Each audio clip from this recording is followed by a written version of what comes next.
진심으로 환영합니다. 우리 다 함께 자리에서 일어나셔서 살아계신 하나님을 찬양하면서 주일 예배를 시작하겠습니다.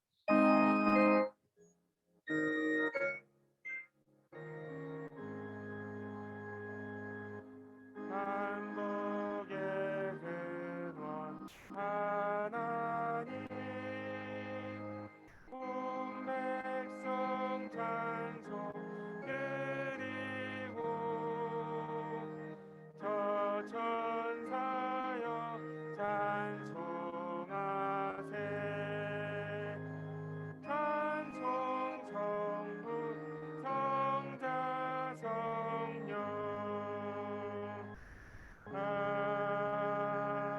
아멘. 여호와를 찬양하라. 내가 정직한 사람들의 공회와 집회에서 내 온 마음을 다해 여호와를 찬양하리라. 아멘.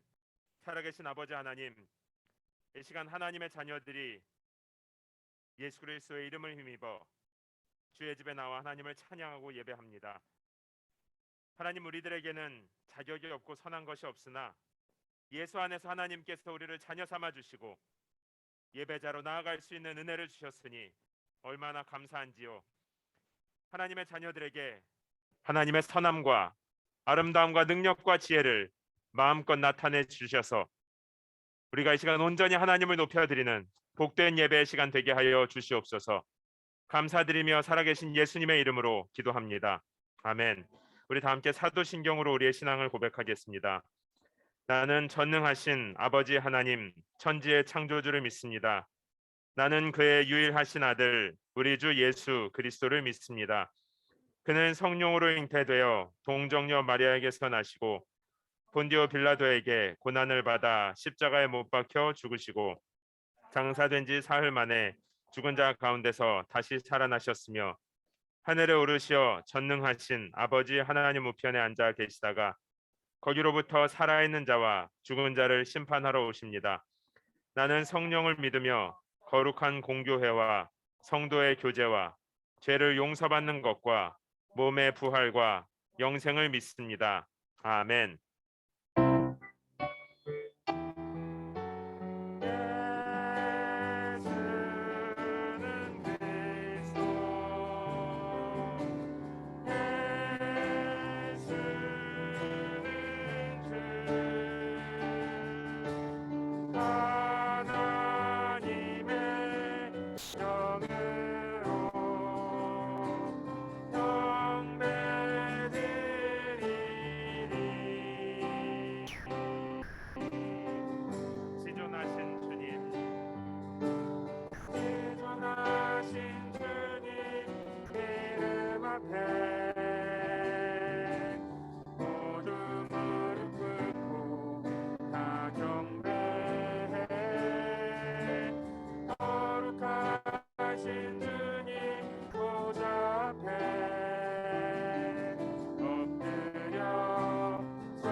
구하라 구하라 그리하면 주실 것이요 찾으면 찾으리라 문 두드리면 열릴 것이라 할렐루 할렐루 아멘 할렐루야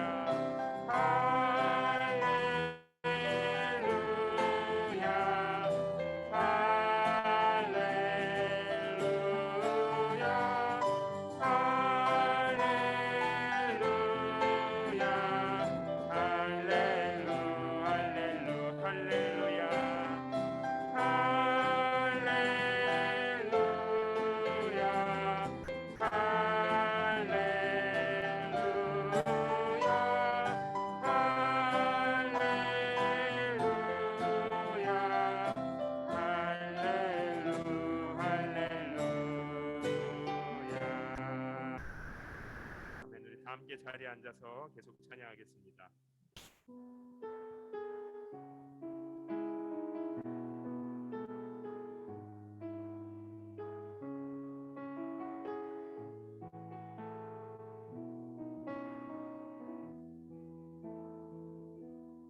내 아버지 그 품 안에서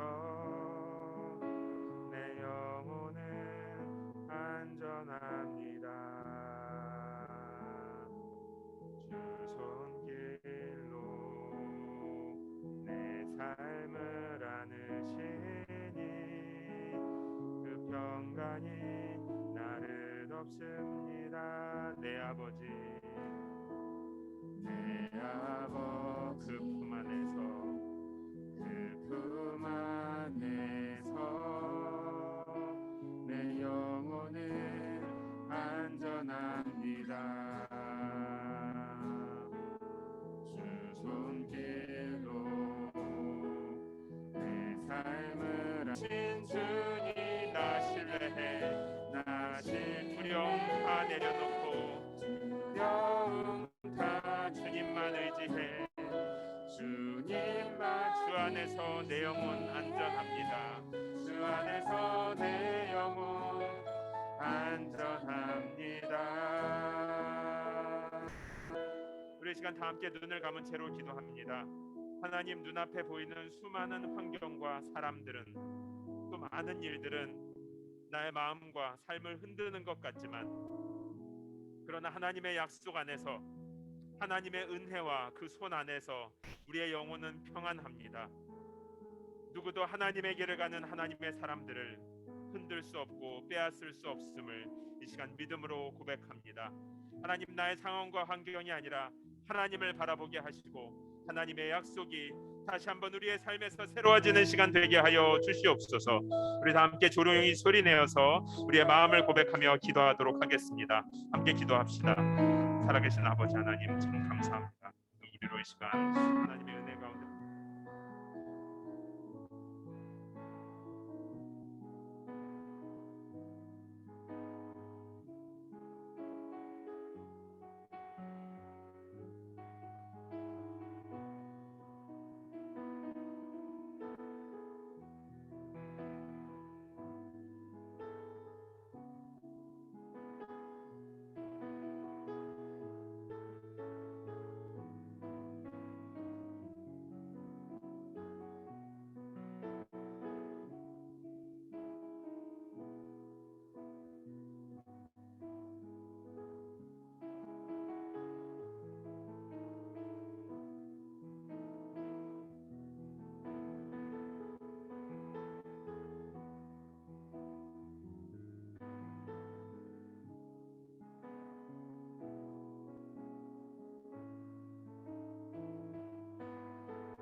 우리가 이 시간에 사랑하는 가족들의 손을 잡고 기도합시다. 우리 자녀들과 함께 예배에 참석하신 분들은 특별히 어린 자녀들의 머리에 손을 얹고 기도해 주시고 사랑하는 부모님과 남편과 아내를 축복하며 기도하고 홀로 예배에 참여하신 분들도 우리 성도들을 축복하며 함께 기도하도록 하겠습니다.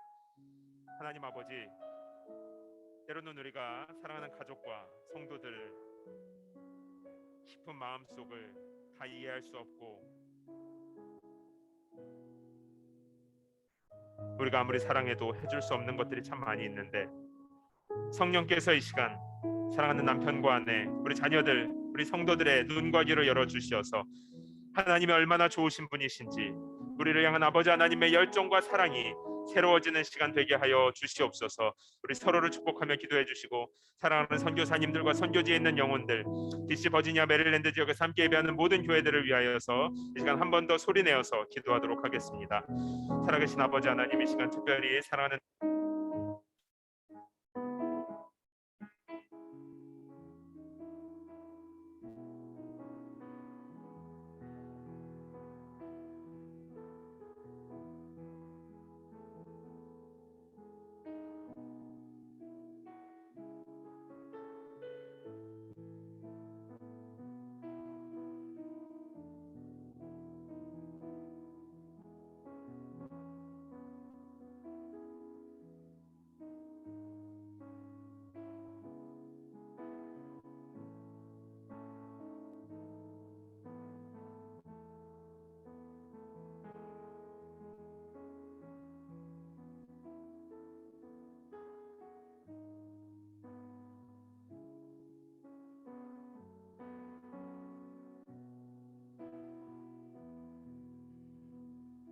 살아계신 하나님 아버지, 하나님께서 엿새 동안 열심히 일하시고 따로 구별하여 거룩하게 하신 이 주님의 날에 하나님의 자녀들 함께 모여서 하나님을 찬양하고 또 하나님의 말씀을 들으며 서로 사랑으로 섬길 수 있는 귀한 시간 주셔서 참 감사합니다. 하나님, 이 시간 사랑하는 남편과 아내, 또 우리 사랑하는 부모님과 자녀들을 축복하며 또 우리 함께 예배드리는 연은교회 모든 성도들, 타주에 있는 분들도 축복하며 기도합니다. 하나님, 우리 안에 있는 어둠이 예수의 이름으로 물러가는 시간 되게 해주시고 죽어있고 잠들어 있던 모든 것들이 새롭게 하시는 하나님의 말씀으로 깨어나는 시간 되게 하여 주시옵소서. 옆방에서 함께 예배하는 어린 성도들 성령으로 충만하게 해 주시어서 어릴 때부터 예수님을 사랑하고 하나님께 감사하는 하나님의 사람으로 자라도록 주님 축복하여 주시옵소서. 이 시간 함께 예배드리는 DC 버지니아 메릴랜드 지역의 모든 교회들과 또 선교사님들과 선교지에 있는 영혼들도 하나님 손에 올려드립니다. 하나님, 하나님의 자녀들이 하나님을 찬양할 때마다 어둠의 권세가 예수의 이름으로 떠나가게 하여 주시고 주님께서 우리에게 주신 빛과 소금의 사명을 잘 감당하게 하여 주시어서 이 세상에 있는 마음이 냉랭하며 굳어져 있는 수많은 사람들이 하나님 아버지의 선하심과 사랑 앞으로 나올 수 있도록 주의 교회들, 주의 백성들 축복하여 주시옵소서. 하나님, 특별히 지난 주간에는 텍사스에서 참 가슴 아픈 사건이 있어서 어린아이들과 선생님들이 사고로 이 세상을 떠나게 되었습니다. 하나님의 일들로 슬퍼하는 유가족들과 또 관련되어 있는 모든 사람들을 위로하여 주시고 특별히 미국 땅에 하나님께서 주시는 지혜와 평화가 임하도록 모든 정치인들과 지도자들 하나님 경외하는 마음, 이웃 사랑하는 마음, 평화를 사랑하고 약자 돌보는 마음으로 이 일들을 잘 처리하게 주님 특별한 은혜를 부어 주시옵소서. 또 연은교회 안에도 이런 일들을 앞으로 처리해 나갈 수많은 하나님의 사람들이 있는데 이 하나님의 사람들에게 비전을 주시고 지혜와 능력을 더하여 주시어서 전 세계 곳곳 어디에서 무엇을 하든지 간에 연약하고 소외된 사람들을 살리며 하나님의 사랑을 모르는 자들에게 아버지 하나님의 손을 내밀어 줄 수 있는 귀한 성도들, 귀한 하나님의 사람으로 우리 모두를 사용하여 주시옵소서. 예배 시종을 하나님께 올려드리며 살아계신 예수님의 이름으로 기도합니다. 아멘. 워싱턴 연은교회 줄예배 오신 여러분을 진심으로 환영합니다. 여러분 참 잘 오셨습니다. 우리 주변에 계신 분들이랑 잠깐 인사할까요? 여러분 너무 반갑습니다. 잘 오셨어요. 그리고 여러분 잠깐 뒤를 보셔서 어린 성도들에게도 손을 좀 흔들어 주세요. 예배 잘 드리고 예배 끝나고 만나자고. 여러분, 네, 우리 어린 성도들도 예배 잘 드리고 끝나고 만나도록 하겠습니다. 우리 연은교회 줄예배 오신 여러분을 진심으로 환영합니다. 참 잘 오셨습니다. 우리 6월 달에 워싱턴 연은교회 일정은 화면과 같습니다. 이제 여기에서 예배 드리는 날이 오늘이 마지막 날이에요. 우리 다음 주 주일부터는 여기 아래층에 위치한 큰 예배당으로 예배 장소를 옮기도록 하겠습니다. 우리 아래층 예배당에서는요, 물을 제외한 모든 음료수나 음식물은 반입하면 안 된다고 하니까 여러분 그것만 주의해 주시기 바랍니다. 금요 예배는 6월 3일부터 약 2달 동안 방학을 갖는데, 그런다고 해서 우리가 아무것도 안 하는 건 아니고요. 우리 연은교회 첫 번째 부부 모임, 그래서 금요일 날 부부 모임이나 청년 모임을 좀 시작을 하도록 하겠습니다. 그래서 첫 번째 부부 모임이 6월 3일 금요일 저녁 6시에 이곳 예배당에서 있습니다. 그리고 예배를 위한 중보기도가 매주일 낮에 진행되는데, 함께 교회를 위해서 또 이 도시를 위해서 기도하기 원하시는 분들은 강소진 사모에게 문의해 주시기 바랍니다. 우리 하루 1시간이면 3개월의 성경을 다 읽을 수 있다고 그래서 지난주부터 이제 시작을 했는데요. 여기에 보시면 이 문 앞에 나가시다 보면 헌금함 옆에 이런 차트가 있어요. 그래서 하루에 약 1시간 정도, 이제 이걸 계속 하시다 보면, 제가 이제 1년째 하고 있는데 속도가 좀 빨라지는 것 같아요. 그래서 하루에 한 30분에서 40분 정도만 읽으면 3개월이면 성경을 다 읽을 수 있습니다. 여러분 누차 얘기하지만 성경은 평생에 걸쳐서 읽는 책이 아니라 드라마 보듯이 하루에 50분씩 이렇게 뭉텅뭉텅 보다 보면 금방 성경이, 또 하나님의 마음이 우리들의 마음에도 새겨질 뿐 아니라 삶을 변화시키는 말씀이 됩니다. 여러분이 하루 1시간이면 성경을 다 읽는 이 귀한 일에 여러분 모두를 초대합니다. 어떻게 참여하면 좋을지 자세한 안내가 필요하신 분들은 저에게 문의해 주시면 제가 안내해 드리도록 하겠습니다. 개인적으로 하기 원하시는 분들은 뒤에 있는 차트를 가지고 가셔서 하시면 됩니다. 우리 워싱턴 연은교회가 이제 첫 번째로 여름 단기 선교를 가게 됩니다. 이 사정상 지금 저희가 해외로 나가기는 어렵고요. 사우스캐롤라이나에 있는 OM 쉽스 인터내셔널이라고 전 세계를 도는 로고스 호프 선교배를 지원하는 장소에 저희가 가게 됩니다. 오늘까지 여러분 신청해 주시고, 문의하기 원하시는 분들도 역시 저에게 문의해 주시면 제가 안내해 드리도록 하겠습니다. 기간과 일정은 화면을 참고해 주시기 바랍니다. 우리 지난 봄에 처음으로 시작했던 북클럽이 이제 여름에도 쉬지 않고 계속이 됩니다. 여름에 이제 방학이라서 벌써 지금 많은 분들이 출타 중이신데, 그래도 여기 남아 계신 분들과 함께 북클럽도 하고 다양한 방식으로 교제하려고 하는데요. 새롭게 시작될 북클럽 책은 탈기독교 시대 전도라는 책입니다. 신간인데 여기 화면에 나와 있는 안내를 참고해 주시고, 일정은 화면과 같습니다. 6월 19일, 26일, 7월 10일, 그래서 주일 예배 후에 모이도록 하겠습니다. 여러분 역시 신청은 다 저에게, 모든 걸 제가 하는 것 같은데 어쨌든 신청을 저에게 해주시면 됩니다. 자, 그러면 오늘은 제가 하나님의 말씀을 나누기에 앞서서 우리의 삶 속에서 일하시는 하나님의 말씀을 좀 나누고 싶은데요. 제가 하나님의 마음을 좀 여러분과 나눌 오늘 특별한 손님을 초대했습니다. 여러분 나오실 때 큰 박수로 벌써 화면에 나왔네. 이렇게 손발이 안 맞았어요. 그래, 우리 가은자매님 나오실 때 여러분 큰 박수로 환영해 주시기 바랍니다. 마이크가 잠깐만.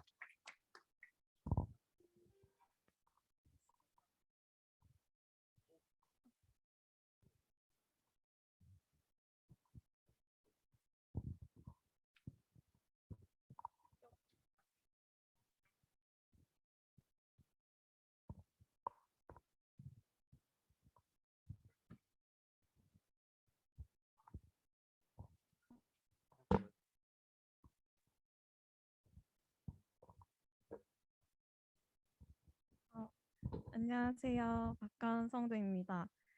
제가 대단한 신앙을 갖고 있는 건 아니지만 목사님께서 간증을 부탁하셨을 때 오랜 신앙 생활을 했음에도 깨닫지 못했던 경험들을 좀 나누고 싶어서 떨리지만 하기로 이제 결정을 했습니다. 저는 이제 태어날 때부터 아빠의 강요로 교회를 다녔던 모태 신앙인이었습니다. 교회에 거의 살다시피 했었는데 23살에 교회를 떠나게 되었어요. 교회 언니들의 텃세, 믿기지 않는 성경의 기적 등 다양한 이유가 있었지만 가장 큰 이유는 기독교, 즉 유일신 신앙은 다른 종교를 가진 이들 사이에서 충돌을 일으킬 수밖에 없는 본질적인 결함이 있는 종교라고 생각을 했습니다. 저는 어릴 때부터 세계사에 굉장히 관심이 많았어요. 학살과 전쟁의 역사를 볼 때마다 분노하고는 했었는데 특히 종교적인 이유로 소수민족을 학살할 때 가장 화가 많이 났던 것 같습니다. 기독교가 딱히 학살에 가담하진 않았지만 유일신 신앙이라는 이유로 제 분노의 희생양이 되었던 것 같아요. 기독교인들의 위선과 형식적인 사랑을 경험할수록 가짜 신앙이구나 하는 확신이 들었습니다. 그 이후로 저는 교회에 단 한 번도 나가지 않았습니다. 아빠가 교회에 가라고 화를 내면 저는 울면서 안 간다고 싸웠습니다. 교회에 다니는 사람들은 나약해서 의지할 곳이 필요하다고 생각했었습니다. 심지어 데미안 소설에서 새는 알에서 빠져나오려고 몸부림친다. 알은 세계이다. 태어나려는 자는 누구든 한 개의 세계를 부숴야 한다. 이 구절을 보고 그래 내가 여태 믿고 있던 하나님이라는 신과 기독교의 세계를 부수고 진짜 세상으로 나가야 한다고 생각을 했었어요. 저는 원래 무슨 시험이나 중요한 일이 있으면 기도하는 버릇이 있었거든요. 근데 이제 하나님이 사라지고 나니까 할 수 있는 일은 나를 의지하는 일뿐이었습니다. 그래서 미친 듯이 공부만 했습니다.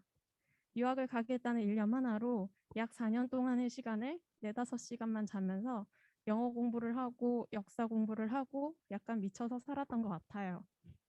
국제기구에 들어가서 인권 분야에서 무언가를 해내리라 하는 당찬 포부 하나로 부모님을 설득해서 돈을 빌려서 결국 유학길에 올랐고 미국에 오게 됐습니다. 그때는 정말 뭐든지 다 해낼 수 있을 것만 같았어요. 미국에 처음 와서 학기가 시작하기 전에 약 한 달 정도의 시간이 있었는데 아무도 모르고 엄청 외로웠는데도 악착같이 결코 교회만은 가지 않겠다고 다짐하면서 혼자 공부하고 책 읽으면서 버텼습니다. 그런데 이 미국 유학이 아버지를 버리고 떠난 탕자를 위해 하나님께서 준비하신 광야 세트였습니다. 모든 게 철저히 무너졌습니다. 예전에는 노력하면 다 이룰 수 있었던 내 인생이 치열한 경쟁의 정점이었던 로스쿨 공부를 하면서 완전히 무너지고 처음으로 내가 아무리 노력해도 할 수 없는 게 있구나라는 걸 느꼈습니다. 지원하는 인턴은 다 떨어지고 그럴수록 저는 더 위축되고 미래가 두려워졌습니다. 잘할 수 있다고 호언장담하면서 떠났는데 결국 나는 패배자가 되었구나 하고 좌절했습니다. 부모님한테 진 엄청난 빚, 미안한 마음, 미래는 없다는 좌절, 사람들이 손가락질할 것 같은 두려움, 나는 필요 없는 존재라는 공허함, 아무리 노력해도 해내지 못할 것 같은 공부에 대한 공포가 한 번에 몰려왔고 저는 그때 처음으로 인생이 되게 벅차다고 느꼈던 것 같아요. 학업을 중단하고 돌아가려고 했고 극단적인 생각도 했었던 것 같아요. 그 공포가 어느 정도로 심했냐면 물리적으로 심장이 답답하고 아파서 테킬라를 하루라도 안 마시면 심장이 계속 뛰어서 잠을 잘 수가 없었어요. 의학적으로 우울한 증세가 2주간이 지속되면 우울증이라고 하더라고요. 저는 워낙 선천적으로 회복력이 강한 편이라 우울함이 반나절을 넘어가지 않는 편이었는데도 매일을 울고 극심한 우울 상태가 몇 주가 계속되니까 밥도 넘어가지 않아서 우유만 계속 마셨던 것 같아요. 그때 심정이 이러다 딱 죽겠다, 평생 나오지 못할 것 같은 어두운 터널 속에 떨어진 기분이었습니다. 그렇게 몇 주를 지내다가 진짜 방에 혼자 있는 게 너무 공포스러워서 처음으로 금요 기도회로 기어갔습니다. 시험 기간에 치킨을 가져다 주신 목사님과 채연 언니에게 빚진 게 너무 많아서 교회 한번 따라왔다가 다시는 안 가야지 하고 마음을 먹었었는데 그렇게 힘드니까 교회가 생각이 나더라고요. 기도회에 와서 그냥 가만히 있는데 계속 눈물이 떨어졌어요. 그때 그냥 다른 기도 없이 이렇게만 외쳤던 것 같아요. 살려주세요. 죽을 것 같아요. 그렇게 힘겹게 기도하면서 울고 딱 눈을 떴는데 아무도 없고 목사님은 앞에서 손을 들고 열심히 기도하시고 있더라고요. 누가 나가는지도 모른 채 기도했고 정말 저한테는 그 순간이 몇 초 같은 느낌이었습니다. 그 이후로 정말 신기하게 죽어서야 나올 것 같았던 그 터널을 나올 수 있을지도 모르겠다는 희미한 확신 같은 게 생겼고 시간이 지나면서 저도 모르는 새에 그 터널 밖으로 나올 수 있었습니다.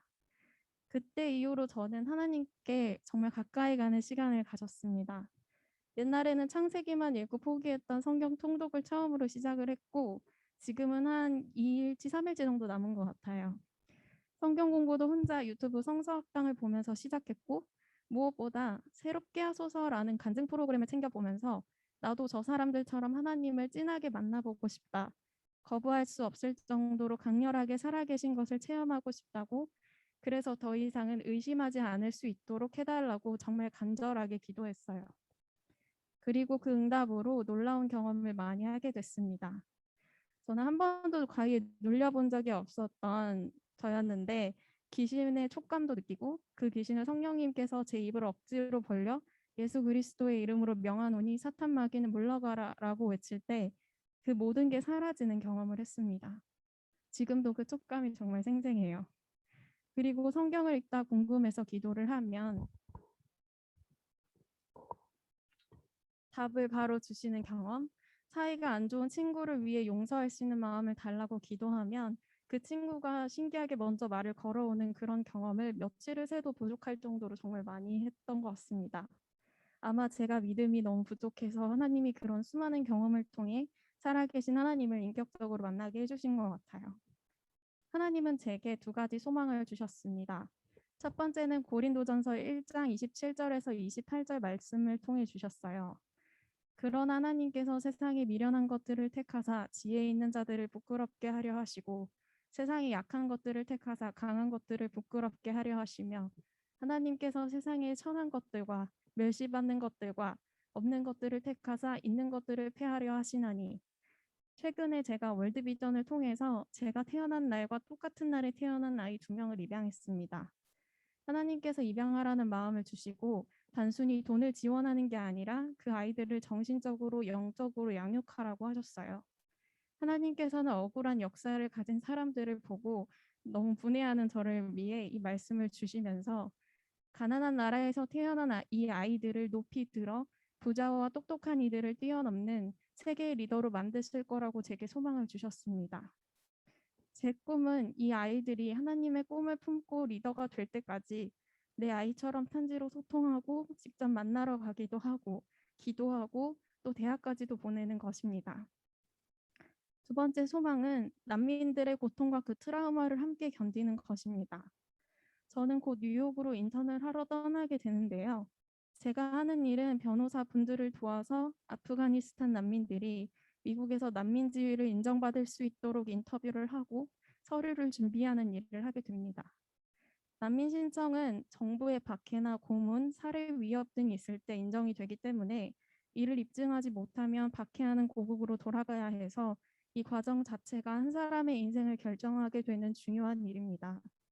제가 바라는 건 일을 할 때 단순히 그 인턴십을 내 커리어로만 생각하는 것이 아니라 한 사람이 겪었던 비극을 내 인생처럼 아파하고 한 사람 한 사람을 위해 기도하면서 그 고통을 제 삶으로 끌어올 수 있었으면 좋겠습니다. 혹시 제 생각이 나신다면 제가 지쳐 포기하지 않고 고통에 잠식되지 않고 사랑과 긍휼함으로 그분들의 고통을 품을 수 있도록 기도해 주시면 너무 감사할 것 같습니다. 아직도 저는 통제할 수 없는 인생의 모호함이 너무 두렵고 뉴욕에 가면 왠지 또 다른 광야가 기다리고 있을 것 같은 느낌에 하루에도 수없이 무서워서 포기하고 싶을 때도 있지만 하루하루 말씀을 붙들고 견디어 나가다 보면 그 두려움 속에서도 하나님이 준비하신 기쁨을 찾으면서 행복할 수 있다고 믿고 여는 교회 성도님들과 함께 멀리서라도 서로 기도하면서 나아갈 수 있었으면 좋겠습니다. 감사합니다. 아멘. 감사합니다. 거기 두고 가세요. 고맙습니다. 우리 가은자매님이 우리 교회 온 지가 한 6개월 정도 이제 된 것 같아요. 저는 목회자로 이렇게 살아보니까요. 오래 만나는 관계도 좋은데 정말 함께 하나님을 꿈을 꾸면서 이렇게 가는 여정에서 만나면 한 번을 만나더라도 그 만남이 서로의 삶에 굉장히 영향력이 있는 것 같아요.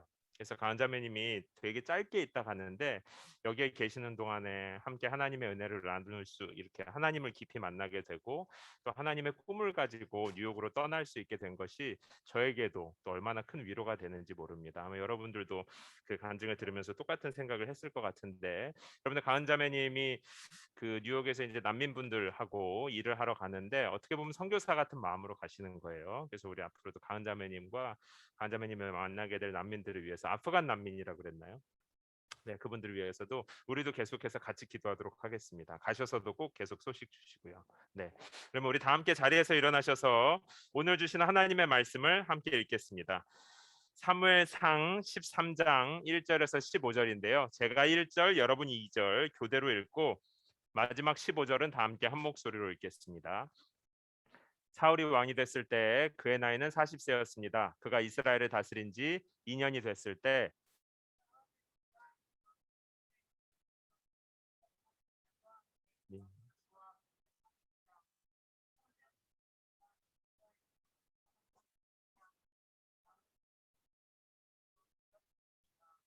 요나단이 게바에 있는 블레셋 진영을 공격하자 블레셋 사람들이 그 소식을 들었습니다. 그때 사울이 온 나라에 나팔을 불고 말했습니다. 히브리 사람들아 들으라.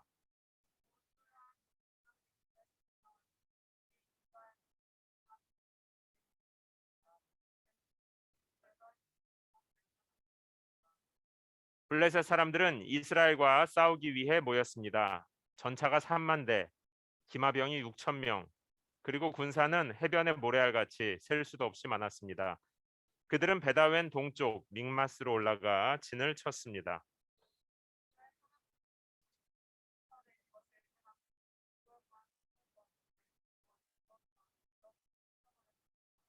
몇몇 히브리 사람들은 요단강을 건너 갓과 길르앗 땅까지 가기도 했습니다. 사울은 길갈에 남아 있었고 그와 함께 있던 모든 군대는 두려움으로 벌벌 떨고 있었습니다.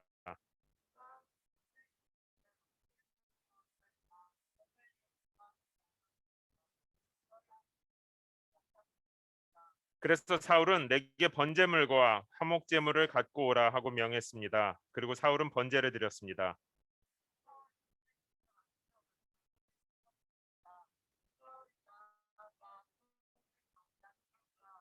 물었습니다. 지금 무슨 짓을 하고 있는 것이오? 사울이 대답했습니다. 백성들이 도망치기 시작하는데 당신은 정한 시간에 오지 않고 블레셋 사람들은 믹마스로 모여들고 있었습니다.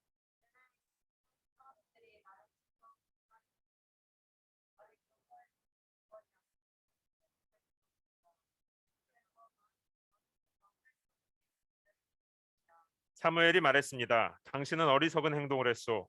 당신은 여호와 하나님께서 당신에게 주신 명령을 지키지 않았소. 그렇지 않았으면 하나님께서 이스라엘 위에 당신의 나라를 영원히 세우셨을 것이요.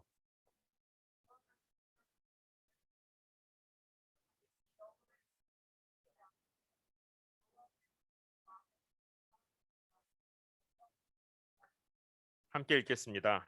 그러고 나서 사무엘은 길갈을 떠나 베냐민 땅의 기브아로 올라갔습니다. 사울이 자신과 함께 있는 사람들의 수를 세어보니 600명 정도였습니다. 아멘. 자리에 앉아 주시기 바랍니다. 제가 기도하겠습니다.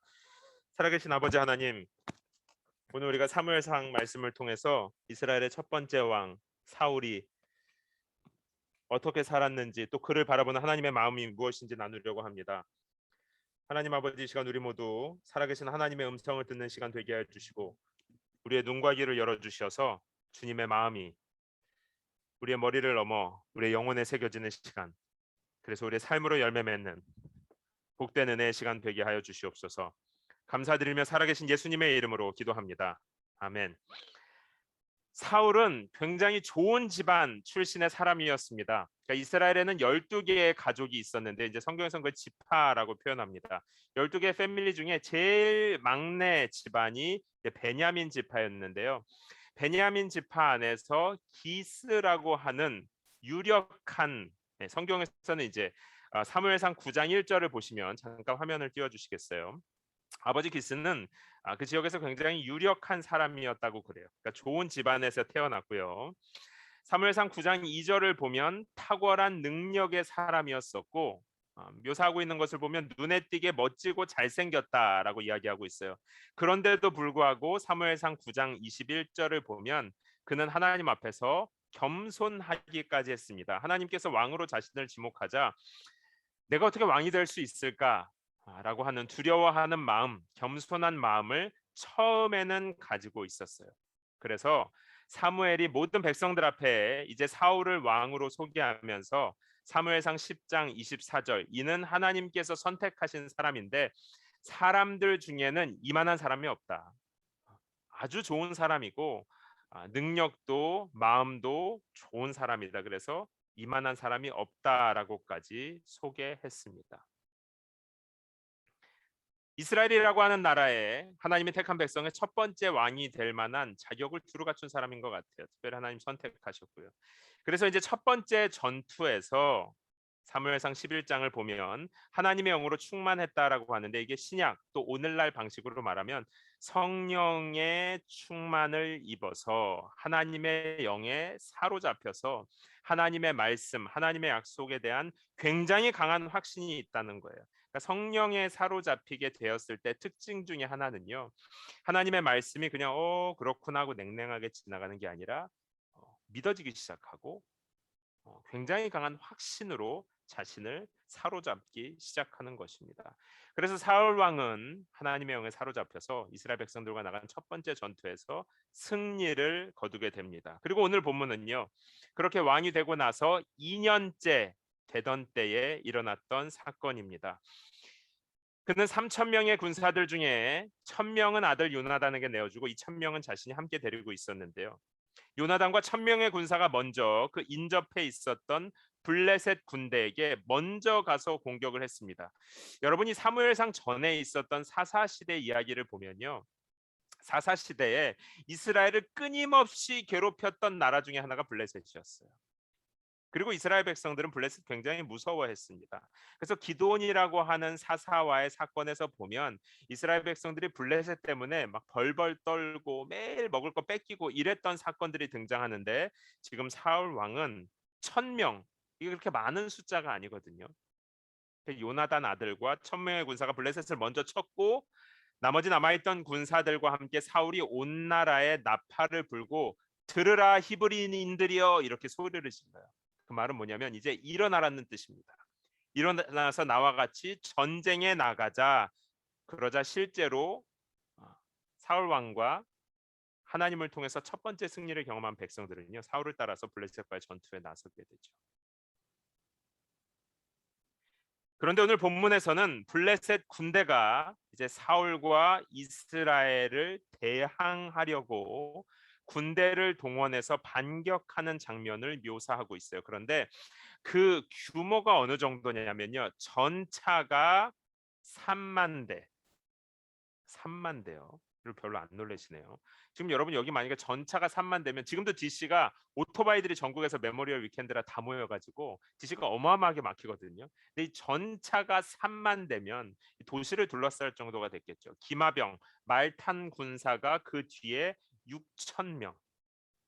그리고 병사의 숫자는 아예 헤아릴 수가 없었다라고 성경을 기록하고 있어요. 아까 제가 사울과 그 군대가 몇 명이라고요? 3천 명.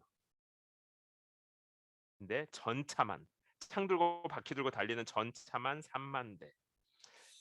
여러분, 이스라엘 역사에서 전쟁은 하나님의 손에 달려 있는 거였었습니다. 그래서 이스라엘은 자신들이 군사가 많거나 무기가 있거나 장수가 있어서 전쟁에 승리한 것이 아니라 하나님의 약속에 따라서 움직이거나 물러서거나 할 때에 승리할 수 있었어요. 무기 하나 없이 승리한 전쟁도 있을 정도였습니다. 그래서 사울도 이스라엘과 함께 하나님의 약속에 따라서 첫 번째 전투에 승리했었고, 그랬기 때문에 강대국 블레셋에 나아갈 때 당당하게 나간 거예요. 처음에는 야, 이게 하나님의 약속이었고 하나님의 뜻이니까 당당하게 나간 것인데요, 막상 나가서 보니까 3만이라고 하는, 또 그 뒤에 6천 대 마리의 말, 어마어마한 군사를 보고 위험하다는 생각이 안 들 순 없죠. 아무리 믿음이 있어도 위험한 건 위험한 겁니다. 그런데 오늘 성경이 뭐라고 묘사하고 있냐면 13장 6절에서 7절을 보면 병사들이 흐트러지기 시작해요. 그래서 몇몇은 숨거나 아예 멀리 도망갔다. 몇몇 히브리 사람들은 요단강을 건너가 갓과 길르앗 땅까지 도망간 겁니다. 물러간 거예요. 아예 강 건너까지 물러간 겁니다. 그리고 그나마 사울 곁에 남아있던 군사들도 13장 7절에 보면 모든 군대는 두려움으로 벌벌 떨었다라고 기록하고 있어요. 이게 이제 오늘 본문의 내용이고 사울과 그 군사들의 마음입니다. 사랑하는 성도 여러분, 우리가요, 이 믿음으로 산다는 것, 하나님의 계획 혹은 비전을 발견한다는 것, 찾는 거 참 쉽지 않아요. 그런데 성경을 읽고 그래도 함께 교회에서 신앙생활을 하다 보면 하나님의 계획을, 하나님의 뜻을 알아가게 됩니다. 아, 나를 향한 비전이, 뜻이 이런 것이구나. 우리 아까 강한 자매님도 얘기했지만 발견하게 돼요. 그러면 사울 왕과 이스라엘 백성들이 당당할 수 있었던 것처럼 찾는 건 어렵지만 일단 찾고 나면 마음에 굉장히 큰 확신과 기쁨이 생깁니다. 그런데요, 그 비전대로 사는 것은 어려워요. 어떻게 보면 비전을 찾는 것보다 실제로 그 비전대로 살아가는 것이 더 어렵습니다.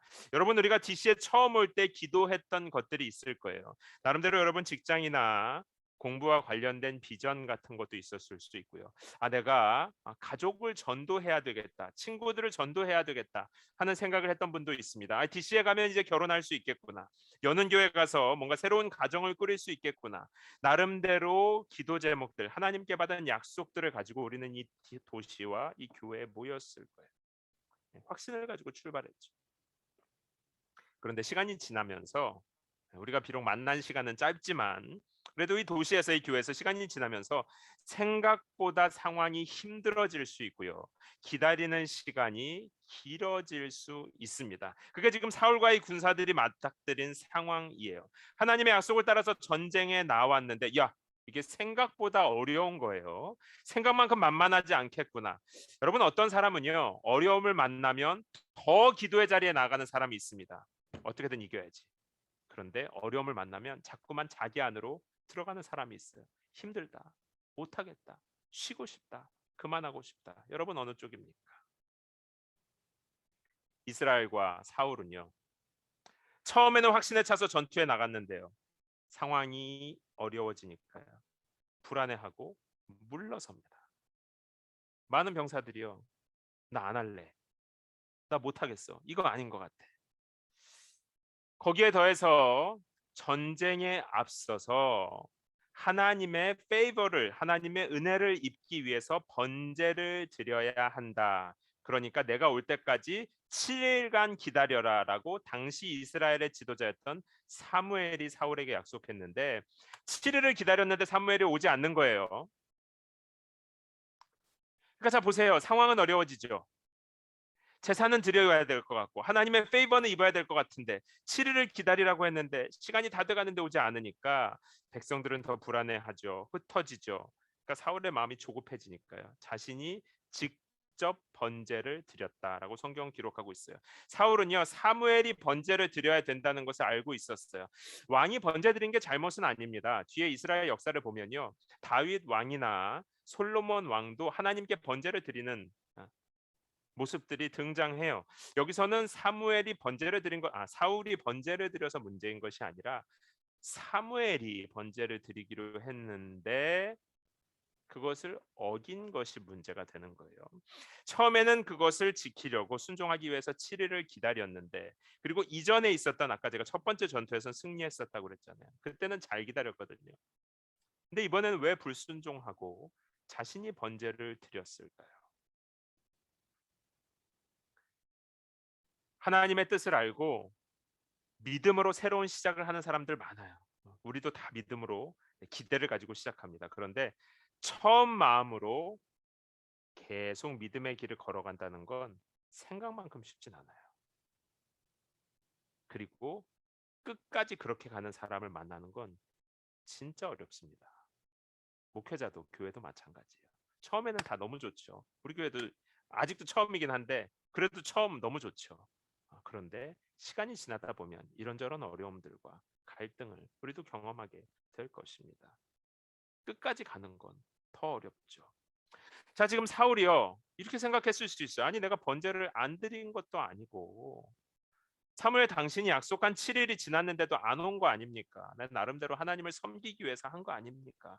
실제로 13장 12절에 보면 사울이 뭐라고 대답을 하냐면 내가 아직 여호와의 은혜도 구하지 않았구나 하는 생각이 들어서 하나님의 은혜를 구하고 전쟁에 나가야 될 것 같아서 난 나름대로 하나님 섬긴 거 아닙니까? 이렇게 말하고 있어요. 여러분이 이 하나님을 섬기고 순종한다고 할 때 우리들도 예배 드리고 나름대로 나 하나님 예배도 잘 드리고요. 헌금도 하고요. 교회에서 해야 되는 일도 하고 다 하고 있지는 않습니까? 나름대로 신앙인의 모습으로 잘 살고 있잖아요. 우리도 어쩌면 이렇게 생각할지 몰라요. 그런데 여기에서 하나님께서 관심을 가지고 보는 건요. 정말 마음에서 나를 신뢰하고 순종하는 믿음으로 사는지 아닌지 그게 관심이에요.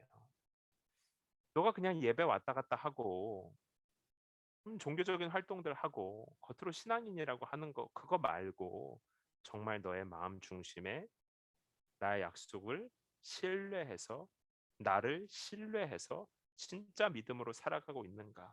그게 하나님의 관심이라는 것이죠. 지금 사울도 마찬가지예요.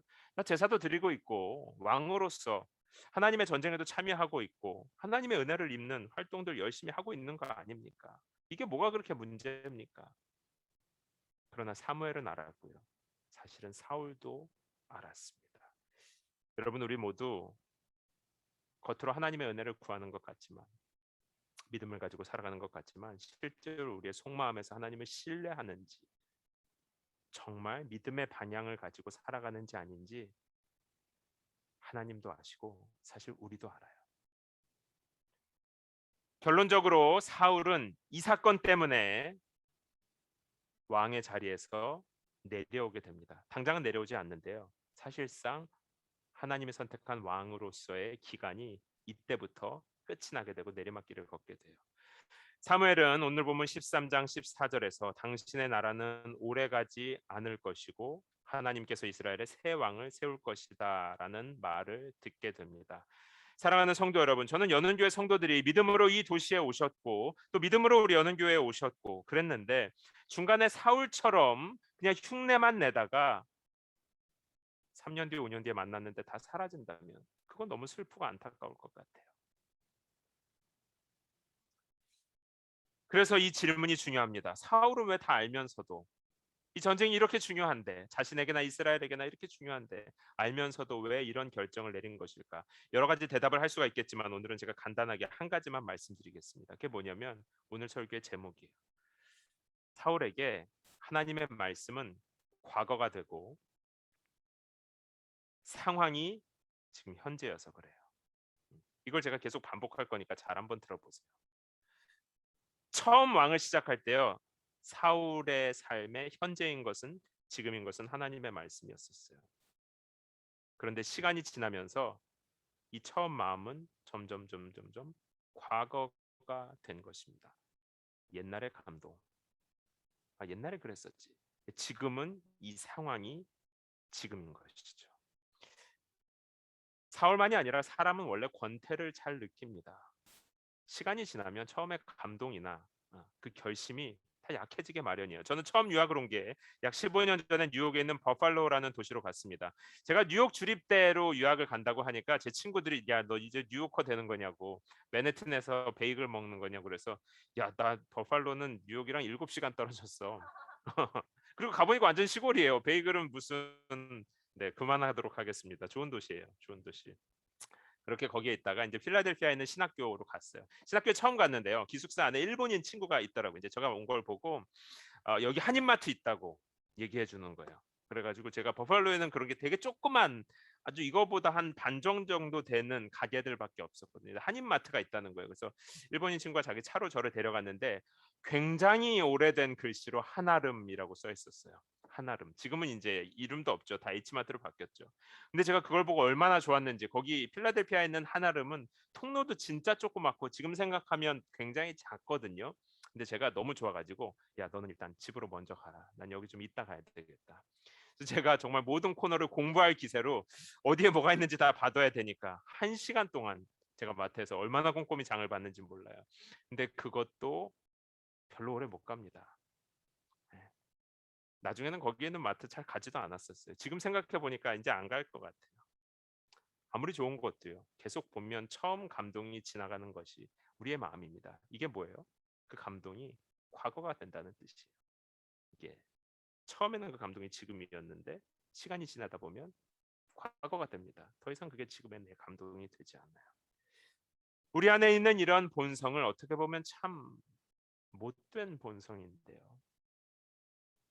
안타깝게도 우리는 이것을 하나님 앞에서도 내세웁니다. 우리가 하나님의 뜻을 처음 깨닫고 하나님의 사랑과 은혜를 처음 발견했을 때, 와, 이제 DC에 가서 이제 이 사람을 만나서 이제 이 사람들과 함께 이 일을 하면서 이런 하나님의 뜻, 하나님의 비전을 발견했을 때 여러분 우리가 얼마나 설레이고 감사했었습니까? 여기 올 때만 금식하면서 또 기도 부탁하면서 큰 기대를 가지고 아마 다들 그렇게 오셨을 거예요. 여기 오셔서 처음 집을 구하고 사람들을 만나고 교회를 만나고 모든 것이 신기하고 감사하죠. 그런데요, 이게 하루 지나고, 처음에는 저도 마트 가서 그랬다니까요. 하루 지나고 한 달 지나면 신기하죠. 하나님이 주신 감동이 과거가 되는 거예요. 제가 언젠가 수련회 가서 콜라 빨리 먹기 대회에 나간 적이 있습니다. 원래 제 성향상 이런 거 나가지 않는데요.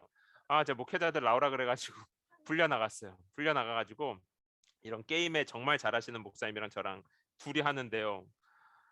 왜 이렇게 잘 먹는 거야? 그래가지고 콜라를 목젖을 그냥 열고 넣는데요. 콜라가 그냥 목젖을 지나가는 거지 이게 맛이 느껴지지 않아요. 요즘에 막 면치기라는 거 하더라고요. 저는 그게 뭔지 몰랐는데 그 보니까 후루룩 소리 나면서 면이 거의 안 식고 거의 바로 식도로 넘어가는 것 같아요. 근데 그러면 맛이 나나요? 저 면치기 좀 못해가지고 모르겠는데 저 콜라 목전 열고 넣어보니까 뭐 코로 들어가고 난리도 아니에요. 저 울고 있는데 이 목사님이 이겼어요. 근데 저 이기고 싶지 않았습니다. 그래서 그냥 열다가 그냥 졌어요. 네. 면치기도요. 그냥 스쳐 지나가는 거예요. 근데 요즘 우리 신앙생활이 보면요, 면치기 같아요. 그냥 말씀이 스쳐 지나가는 겁니다. 너무 빨리 과거가 돼요. 지금은 너무 재밌고 뭐 감동적이고, 와, 하나님 말씀 오늘 설교 진짜 재밌다. 야, 이 책 진짜, 야, 저분 간증 진짜 너무 좋다. 그런데요, 면치기 같아요. 잠깐 재밌고 지나가서 너무 빨리 과거가 돼요. 지금 나에게 하나님의 말씀으로 하나님의 감동으로 머무르지 않는 것입니다. 진짜 그런가? 하나님의 말씀이 정말로 그런가? 하나님의 마음이 진짜 그런 뜻인가? 스스로에게 물어보고 내 안에 그런 믿음이 있는가 고민해 보지 않고 사울처럼 겉모습은 하나님의 은혜를 구하는 것 같지만 실제로는 하나님의 말씀이 벌써 지나간 과거예요. 지금 내 앞에는 내 상황, 이 사람들, 이 일들로 가득 차 있는 것이죠. 예수님은 이런 신앙생활을 일컬어서 길가에 뿌려진 씨앗과 같다라고 말합니다. 하나님의 말씀이 뿌려지긴 뿌려졌는데 뿌려지자마자 새가 와서 탁 걷어채가지고요, 땅 속에 뿌리 내릴 시간을 갖지 못한다는 거예요. 마치 면치기 하듯이. 사울도 처음에는 하나님의 부르심 앞에서 두려워했다니까요. 나 같은 사람이 어떻게 왕이 되냐고 생각을 했다니까요. 그래서 하나님의 영에 사로잡히기도 했고 큰 승리를 2년 전에는 거뒀었단 말이에요. 그런데 지금은 그때 그 말씀이, 그때 그 두려움과 겸손함이 다 과거가 됐고요. 지금 사울에게 현재는 뭐예요? 사람들의 반응, 지금 해결해야 될 일, 지금 내 상황, 환경, 이것만이 지금이고 현재였습니다. 백성들이 흩어지는데 이거 어떻게 해결해야 되지? 저렇게 많은 블레셋과 어떻게 싸워야 되지? 어떻게 하면 내가 왕의 역할을 잘 할 수 있지? 지금 말씀하시는 하나님의 음성을 듣지 않고 하나님의 말씀이 현재가 되지 않고 과거가 되어버린 삶이 사울이었어요. 그런데 여러분 생각해 보세요. 시간이라는 거는요, 사실 지금이 없습니다. 엄밀하게 말하면 지금이라고 말하는 순간 이미 과거가 되는 거예요. 시간은 원래 계속 지나가는 겁니다. 상황도 지나가고 사람도 지나가고 시간도 지나가고 원래 우리가 지금이라고 생각하는 모든 순간들은 지나가는 거고요. 성경이 말할 때 영원한 것은 하나님 한 분뿐이다라고 말합니다. 그런데 우리는 얼마나, 원래 하나님을 모르는 사람들은 그렇다 치고요, 하나님의 백성이라고 하는 우리들조차 유일하게 영원한 하나님의 말씀을 그냥 과거에 다 흘려버리고요, 면치기 하듯이 흘려버리고 말이죠. 우리가 붙잡고 있는 것은 이미 지나가고 있는 지금뿐이에요. 지금의 사람, 지금의 상황, 지금의 감정, 이게 얼마나 우리를 절대적으로 붙잡고 흔드는지 모릅니다. 사랑하는 성도 여러분, 저를 비롯해서 많은 성도들이 믿음이 있다고 하는데요. 하나님의 말씀, 그 감동, 그 능력은 다 옛날 것으로 이미 다 바래져 버렸고 상황 속에 갇혀 있지는 않은지 모르겠습니다. 어쩌면 우리의 삶이 필요로 하는 것은요, 새롭고 탁월한 설교가 아니에요. 특별한 말씀이 없어서 힘든 것이 아니라 처음 말씀을 떠나보냈기 때문에 그 말씀을 그냥 과거에 좋았던 것으로 다 보내버려서 그래서 힘든 것이 아닙니까? 면치기 같은 신앙생활, 하나님의 말씀의 맛을 곱씹지 않고 그것이 지금이 되지 않고 삶에서 순종의 열매를 맺을 수가 없습니다. 여러분, 우리가요 권태 잘 느끼죠. 인간관계도 권태, 하물며 사랑해서 결혼한 부부도 시간이 지나면 권태를 느끼는데요. 그러나 다른 것에는 다 권태를 느껴도 하나님의 말씀만큼은 현재가 되도록 해야 됩니다.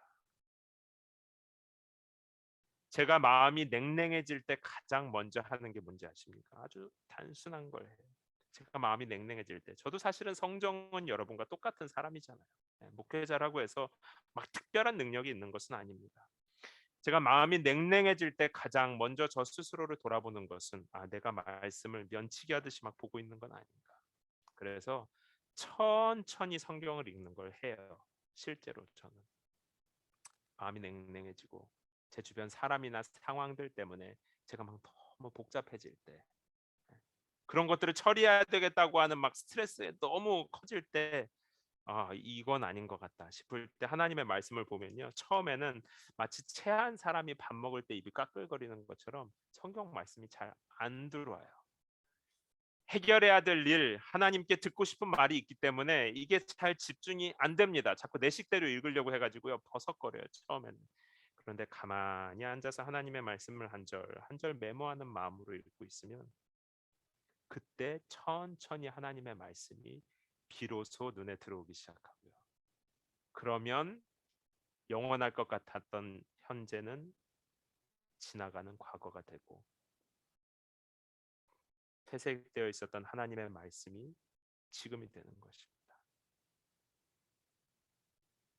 사랑하는 성도 여러분, 우리가 말씀의 깊이를 잃어버리면 우리의 생각도 얕아지는 거고요. 생각이 얕아지면 삶도 가벼워져요. 시편은 이것을 바람에 나는 겨와 같다라고 말합니다. 많은 일을 하는 것 같으나 기쁨이 없어요. 겉으로는 제사도 드리고 전쟁도 다 참여하고 사울처럼 다 하는 것 같죠. 그러나 마음에 하나님을 향한 신뢰가, 깊은 신뢰가 없기 때문에 그냥 날아다니는 평안 없는 삶과 같아요. 죄를 이길 힘도 없고요. 그냥 일상과 주변 사람들에 휩쓸려서 살아가는 삶이 되어 버립니다. 제가 설교 처음 시작할 때요, 어려움을 만나면 기도하러 나아가는 사람이 있고 아니면 어려움을 만나면 자꾸 자기 안으로 그냥 뒤로 물러서는 사람들이 있다고 했잖아요. 이거 뭐 타고나는 걸까요? 타고나는 기질은 없죠. 될까요? 말씀이 지나가고 있어서 그래요. 말씀을 면치기 하듯이 그냥 흘려보내면 우리 안에 머무르는 것은 상황이고 사람이고 어려움일 뿐입니다. 그러나 말씀이 우리의 삶에 머무르고 말씀이 지금이 되고 현재가 되면 상황이 지나가고 가벼워지는 거예요. 사도 바울은 굉장히 많은 걸 이룬 사람이었습니다. 그런데 그 어느 것도 붙잡고 있지 않았고 다 과거로 흘려보내고 자랑하지 않았어요. 또 사도 바울은 지금 큰 고통을 겪은 사람입니다. 어쩌면 성경 인물들 중에 가장 큰 고통을 겪은 사람 중에 하나가 아닐까 싶어요. 그런데도 좌절하지 않았어요. 왜냐하면 그것도 잡지 않았어요. 그의 성공도 과거고 그의 고통도 지나가는 거였고 그에게 있어서 지금은, 현재는 오직 하나님의 말씀뿐이었습니다. 그러나 사울은 하나님의 말씀을 과거로 보내버렸고 그의 현재는 상황이었고 사람들이었습니다. 자, 우리의 신앙생활은 어떻습니까? 지금, 여러분의 지금은 뭐예요? 하나님의 사랑, 하나님의 약속, 하나님의 말씀, 하나님이 주신 꿈, 비전, 이 감동이 여러분의 현재입니까? 아니면 나의 일, 나의 상황, 나의 사람, 이것들이 나의 지금입니까? 말씀을 마치면서 믿음의 현재를 살고 있는 한 사람을 소개하도록 하겠습니다. 지금 DC에도 이 커피숍이 문을 연 것 같아요. 비리앤 부스, 비리앤 저 새로 생긴 커피숍이 있어요. 저게 뭐가 특별한가 하면 여러분 사진 보면 아시겠어요? 뭐가 특별한지?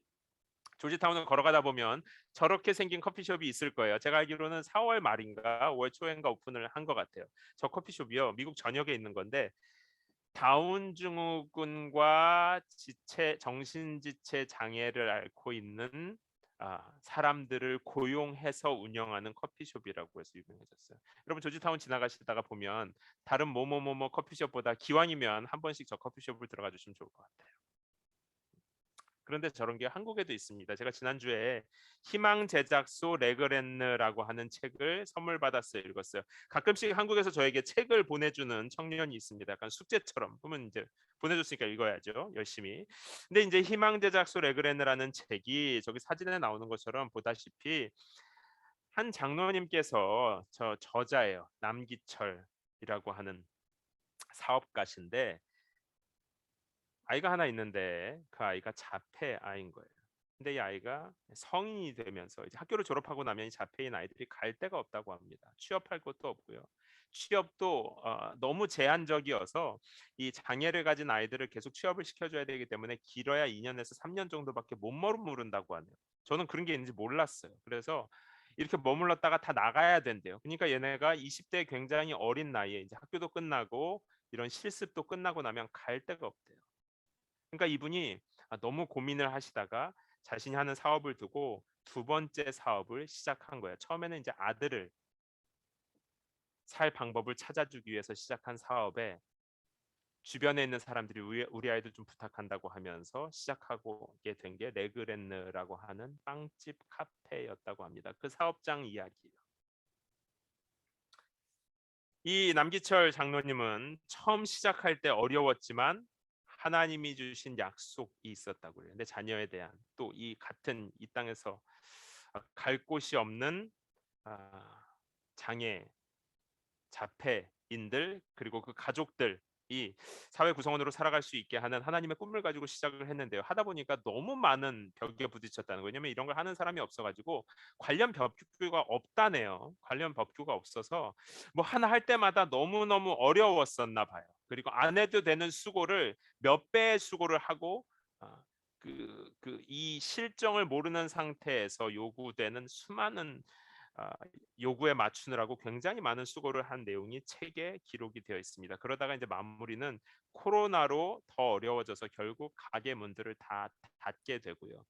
이 아이들이 어떻게 갈 데가 없어져서 이제 농장에서 농사 일을 가르치는 것으로 책은 끝납니다. 그러니까 하나님이 주신 약속이 있어서 해보려고 하는데 계속 어려워서 잘 안 되는 거예요. 그런데 제가 이 책이 뭐가 좋았느냐면 길이 막혀도 이 장로님에게 항상 현재인 것은 하나님의 말씀이었었어요. 제가 앉은 자리에서 이제 몇 시간 만에 다 읽었어요. 너무 재밌더라고요, 책이. 항상 하나님의 말씀이 현재였기 때문에 아무리 상황이 어려워도 하나님의 말씀을 지금 붙잡고 도우심을 구하면서 나가는 것입니다.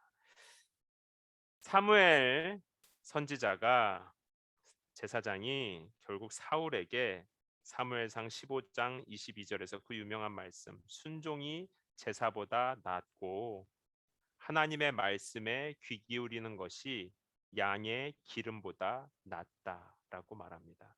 사랑하는 성도 여러분, 지금 내가 하나님 앞에 드리는 제사 영원할 것 같은데 커리어 인간관계에 뭐가 됐든지 간에 참으로 영원하신 하나님 앞에서는 이미 지나간 과거인 것을 믿음의 눈으로 바라보시기 바랍니다.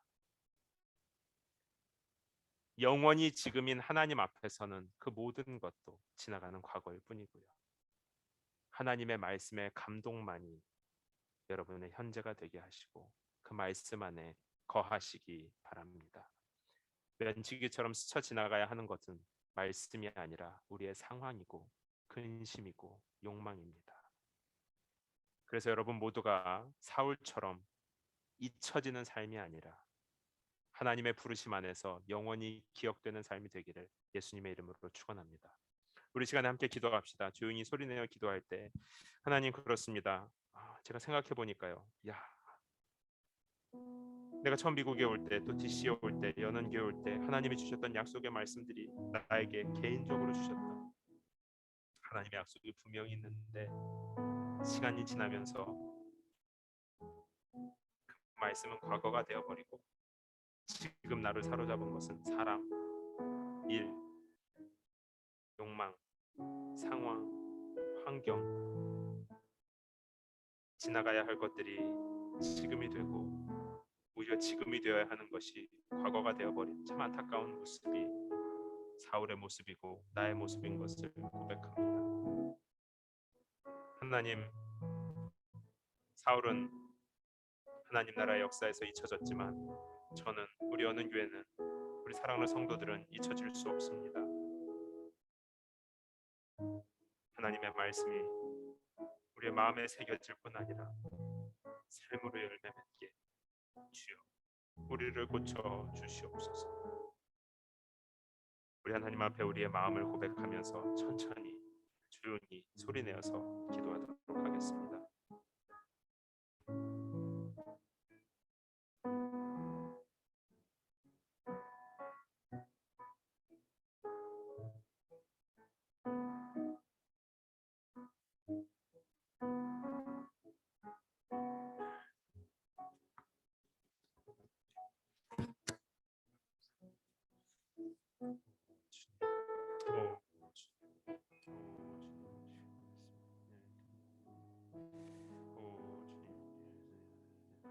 아버지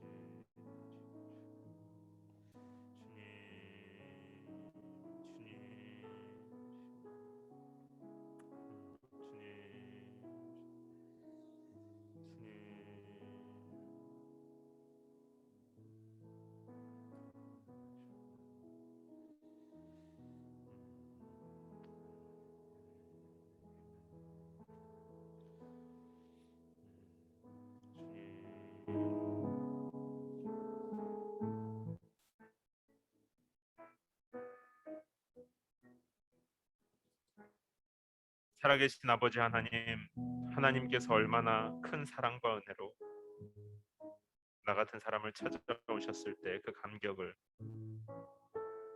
하나님 이것이 얼마나 놀라운 기적인데 어느새 그 감격은 잊혀진 과거가 되고 지금 하나님의 말씀도 영원한 하나님의 마음도 다 그냥 흘려보내고 지금 내 눈앞에 오히려 사라져 없어질 것들만 붙잡고 살아가는 그래서 두려워하고 흩어졌던 사울의 삶이 곧 나의 삶인 것을 고백합니다. 하나님이 위대한 여름이 시작되는 2022년도 워싱턴 DC에서 하나님을 사랑하는 연은교회 성도들의 삶에 오직 주의 말씀만이 영원하게 하시고 오직 주의 말씀만이 지금이 되며 현재가 되며 늘 살아서 일하는 말씀 되게 하여 주시옵소서.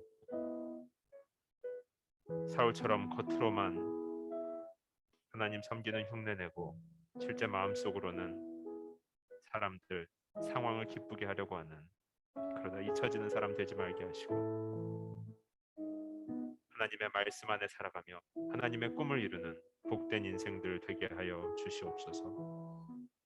하나님 오늘 주님의 말씀을 마음에 새기며 하나님께 마음을 담아드린 우리의 기도에 응답하여 주시고 그래야 평생에 여호와 하나님만 사랑하며 신뢰하는 복된 인생 되게 하여 주시옵소서. 하나님 우리가 하나님을 신뢰하는 믿음으로 귀한 예물 드립니다. 예물이 사용되는 곳에 하나님 은혜가 나타나게 하시고 예물 드린 손길들 기억하셔서 평생에 하나님만 사랑하는 복이 넘치게 하여 주시옵소서. 감사드리며 살아계신 예수님의 이름으로 기도합니다. 아멘. 우리 함께 찬양하면서 준비하신 예물 드릴 때 더 기도하기 원하시는 분들은 눈을 감고 기도하셔도 좋습니다.